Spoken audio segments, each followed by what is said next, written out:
अस्सलाम वालेकुम and a very warm welcome. आप देख रहे हैं आज पाकिस्तान। मैं हूं सिद्रा इकबाल। उम्मीद करते हैं कि ये हफ्ता, ये महीना और ख़ुसूसन ये साल आपका बहुत अच्छा गुजरा है। आखिरी 2 रोज़ हैं जी और कई लोगों ने प्लान भी कर लिया हो गए। इस वक्त अगर आपने कोई बहुत बड़ी प्लानिंग नहीं भी की है न्यू ईयर नाइट के लिए, इसी बात पर हम बहुत ज़्यादा खुश हैं कि चलो 2021 की आखिरी शाम एक जुम्मे की शाम होगी और वीकेंड तो मिला आपको। But what are your plans for it? ज़रूरी नहीं है कि आप किसी बहुत ही शौक पार्टी में जाएं। एक नए साल का आगाज़ हमेशा एक अच्छे नोट पे करना चाहिए। तो अपने प्लान्स हमसे ज़रूर शेयर कीजिएगा कि क्या कोई ख़ास पकवान बन रहा है, कहीं बाहर जाने का इरादा है। लेकिन कराची वालों को कल हम बताएंगे कि रूट्स आपके लिए कौन कौन से ममनू हैं और ख़ास तौर पे हम समझ सकते हैं कि सीवीयू जाने वाले और आने वाले तमाम रास्ते ही बंद कर दिए जाएंगे। तो अपनी जो भी ट्रैवल है इसको देख कर प्लान करें।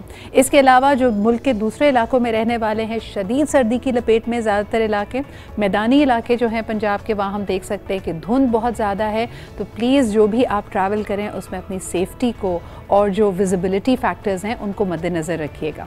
लेकिन जहाँ विजिबिलिटी की बात हो रही है तो विज़न जहन में आता है और यकीनन जो लोग क्रिएटिव होते हैं, रंगों से और ख़ूबसूरती से जिनका लगाव होता है, उनका दुनिया को देखने का अंदाज़ बहुत मुख्तलिफ है।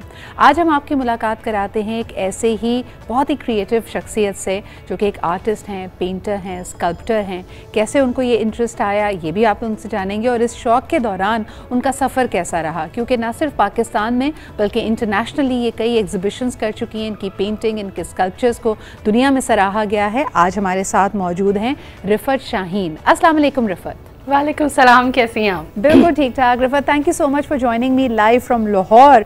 मुझे ये बताइए कि अल्हम्दुलिल्लाह मैं आपके पोर्टफोलियो की तरफ देख रही थी। आपने पहले अपनी इब्तदाई तालीम तो आपने रावलपिंडी में हासिल की, फिर आप शिकागो चली गई और 2006 से लेके अब तक मुतअद्दिद आपके एग्जिबिशंस पूरी दुनिया में हो चुके हैं। तो मुझे बताइए फ़ाइन आर्ट्स में, स्कल्पचर्स में ये आपका इंटरेस्ट कैसे डेवलप हुआ? इंटरेस्ट की जहाँ तक बात की जाए तो मुझे बिल्कुल याद नहीं पड़ता कि कैसे डेवलप हुआ। मैं सिर्फ अपने, अगर मैं माजी की तरफ झांकती हूँ तो जो शऊर है मेरा वो मुझे याद दिलाता है कि मैं कुछ ऐसा ही कर रही थी। लेकिन उसके साथ ही बता दीजिए, मैं अपनी बड़ी खूबसूरत बात की कि नया साल शुरू होने वाला है और हम उसके साथ ही आपने अगले जुमले में कहा कि हमारा यानी कि जो आर्टिस्ट लोग होते हैं, फ़नकार या जो पेंट करने वाले होते हैं, मुजस्मा साज, उनका देखने का अंदाज़ दुनिया को डिफरेंट होता है। तो एग्जैक्टली ऐसा ही है। मैं समझती हूँ कि जैसे कि नया साल शुरू हुआ और रात को हमने पटाखे फोड़े, शादमाने बजाए कि नया साल शुरू होने वाला है, तो मुझे ऐसा लगता है जैसे कि पिछले साल की चीखें हैं, वो मुझसे कह रहा है कि प्लीज़ मुझे मत छोड़ो। क्या नए साल के लिए पुराने साल को छोड़ दोगी तुम? सही। लेकिन देखें, हर जो इख्तिताम होता है वो नया आगाज़ है। Every ending is a new beginning. Coming to the interest in sculptures, मैं वापस इस पे बात करना चाहूँगी। मैं ये देखती हूँ बहुत सारे टैलेंटेड लोग हैं आपकी तरह रिफत, लेकिन इसके बावजूद मुजस्मा साजी पाकिस्तान में थोड़ी कंट्रोवर्शियल है। कुछ ख़ास तबके हैं जिसको अच्छा नहीं समझते। बचपन में मुझे याद है कहा जाता था कि अगर कोई मुजस्मा बनाओगे तो क़यामत के दिन उसमें रूह डालनी पड़ेगी। आपने इस किस्म की बातें सुनी हैं? बिल्कुल सुनी है और उनका जवाब मेरे पास ये होता है कि आमाल का दारोमदार नीयतों पे है। बेशक बेशक। मैं किस नीयत से बना रही हूँ मुजस्मा, जी जी, उस हवाले से ये है कि मैं किस नीयत से बना रही हूँ वो ज़्यादा अहमियत रखता है कि मैं मुजस्मा बना रही हूँ सजावट के लिए या किसी को ट्रिब्यूट पेश करने के लिए। बेशक बेशक। मुझे ये बताएं रिफत कि हमारा जो तारीख़ी विरसा है, बहुत सारी आर्किटेक्चरल जो डिटेलिंग थी उसमें देखा ये है कि ओवर द ईयर्स ना हमारे पास इतने वसाइल हैं हुकूमत के पास कि उनकी प्रॉपर देखभाल कर सकें, और ख़ुसूसन जो इस तरह के तारीख़ी मुजस्मे होते हैं उनको नुकसान पहुँचाया जाता है। तो लोग वहाँ पर टूरिस्ट स्पॉट्स पर जाते हैं और इन चीज़ों को नुकसान पहुंचा रहे होते हैं। इस पे आप उनको कोई पैगाम देना चाहेंगी?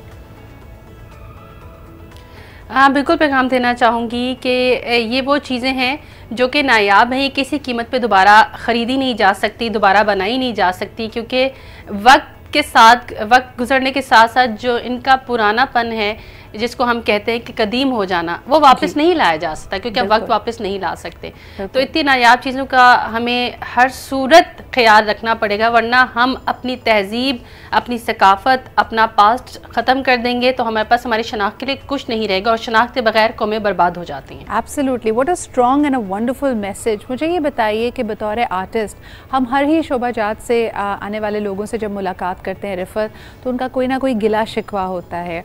क्यों हमारे यहाँ जो क्रिएटिव लोग हैं, आर्टिजन्स हैं, आर्ट से लगाव रखने वाले लोग हैं, हमारा माशरा और ख़ास तौर पे हमारी रियासत, हमारी हुकूमत उनकी वो पजीराई नहीं कर पाती जो दाद उनको दुनिया के दूसरे ममालिक में मिलती है? इस पे आप क्या कहेंगी? इस पे मेरा जवाब ये है कि मेरे साथ ऐसा हरगिज़ नहीं है। मैं जहाँ गई, अभी आप अपनी मीडिया को ही ले लीजिए, इन्होंने मुझे पजीराई दी। मैं अपने गवर्नमेंट सेक्टर को ले लूँ, उन्होंने मुझे पजीराई दी, मुझसे काम करवाते हैं, मुझे फ्रंट पे लाते हैं। और जैसे कि अगर मैं बाकी सेक्टर्स को देख लूँ, अपनी आवाम को देख लूँ, तो मुझे तो हर जगह ही पुरजोश अंदाज में वेलकम कहा गया है। तो मेरा तो कोई गिला शिकवा नहीं है किसी से भी इस मामले में, या हुकूमत से भी इस मामले में, कि वो ऐसा कुछ नहीं कर रही। हर इंसान को अपनी किस्मत का या अपने लिए खुद करना है। वो पैदा हुआ है अपनी सोच के साथ। अगर सोच मुसल्लत कर दी जाती है और उस पर हुकूमत अगर सोच मुसल्लत करे, उस पर हम अगर ऑब्जेक्शन करते हैं कि ये क्यों है, तो फिर हम अपने लिए भी तो फिर खुद कर लें। बिल्कुल सही। और आपने कहा का काम है, मुझे भी आप है जो हमारे, हाँ रिफ़त आप बिल्कुल सही कह रही हैं कि हमारे यहाँ अक्सर ये जुमला, इसको एक तरह से हुकूमत के लिए हम कहते हैं कि इट्स अ वेकअप कॉल। जब हम कहते हैं ना कि भाई अपनी मदद आपके तहत लोग काम कर रहे हैं, ये तो आपकी खुददारी है, ये आपकी जुस्तजू है, और उसको कोई यानी बढ़ावा दे सकता है, सहारा दे सकता है, लेकिन कदम तो आपने खुद ही आगे बढ़ाने। रिफ़त मुझे बताइए कि बहुत सारे यंग आर्टिस्ट अपनी घरेलू मुश्किलात की वजह से अपने फ़न को, अपने शौक़ को आगे लेकर नहीं चल पाते। ख़ास तौर पे जो यंग आर्टिस्ट हैं, उनके पेरेंट्स कहते हैं कि जी पढ़ाई का तो एक साफ उनको लगता है कि आपको एडवांटेज मिलेगा, लेकिन जिनको पेंटिंग में, स्कल्पचर्स में, मुजस्मा साजी में इंटरेस्ट है, पेरेंट्स कहते हैं इसका क्या फ़ायदा होगा। तो आप पेरेंट्स को क्या सलाह देंगी? अच्छा, पेरेंट्स से पहले मैं बच्चों से कहूँगी कि वही बात जो आपने की कि अपने लिए खुद अपना कदम उठाना पड़ता है। सही। तो अपना कदम तो आपने खुद उठाना है। और मुश्किलात का सामना किसको नहीं होता? क्या हम फनकारों को नहीं होता? सभी को होता है मुश्किलात का सामना इस ज़िंदगी में। हर आम और ख़ास इंसान को मुश्किलात का सामना होता है। हर एक की मुश्किलात का पैमाना या जाविया अलग हो सकता है, लेकिन मुश्किलात का सामना सभी को है। तो इसलिए उस मुश्किल में से निकलना हमारा अपना काम है, हमने करनी है कोशिश।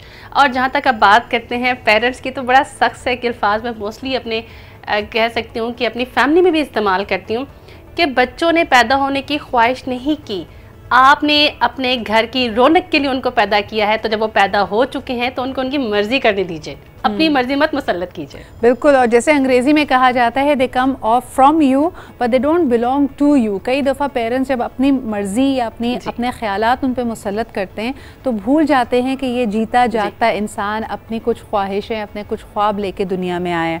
रिफ़त, अगर आपसे यही सवाल करूँ कि नए आने वाले साल से आपके क्या ख्वाब वाबस्ता हैं, क्या उम्मीदें लगाई हैं, तो क्या कहेंगी? बात फिर वही आ जाती है कि उम्मीदें और ख्वाब मुझे देखने की आदत नहीं है।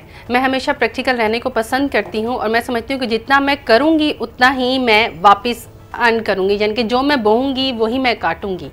तो इसलिए ये मेरे ऊपर डिपेंड करता है कि मैंने इस साल में क्या करना था, इस साल के आखिरी लम्हे में क्या करना था, और मेरे लिए वो कितना फ़ायदेमंद है, या मैंने अगले साल क्या किया। बिल्कुल सही। बहुत बहुत शुक्रिया। रिफ़त शाहीन हमारे साथ मौजूद थी, मशहूर मुजस्मा साज और पेंटर फ्रॉम पाकिस्तान। यकीनन आप एक रोल मॉडल हैं for a lot of young people who'd like to progress in the fields of art. बहुत शुक्रिया हमें प्रोग्राम में ज्वाइन करने के लिए। एक छोटा सा ब्रेक लेते हैं and we'll be right back.